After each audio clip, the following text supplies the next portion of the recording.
Hey, this is about empowering people to re-engage with their own body awareness. I can't tell you how many times and hours I have spent in pools listening to people rhyme off a list of weekly appointments to their chiropractor, to their physiotherapist, to their massage therapist, to their doctor, to their hearing doctor. I mean, it just seemed like everybody was kind of in relationship with 10 or 15 different sets of medications just to get through the week.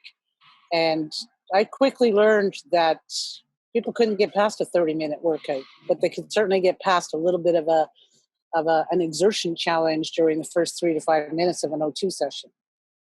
That's what I focused on in the second session. It was like, let me know when your body feels like it's about to climb a hill. And they would, and then I'd say, let me know when you're about to go down a hill. And I would tell them, I think it's working. Let's keep going. And they'd get excited. And I can't tell you how many people had tried so many New Year's Eve resolutions and failed because they couldn't get past that 30 minutes. All of a sudden, the gym became busier. The activities became more enlivened. People started moving more, enjoying life more. And that just filled me up with more enthusiasm and passion to teach the next person.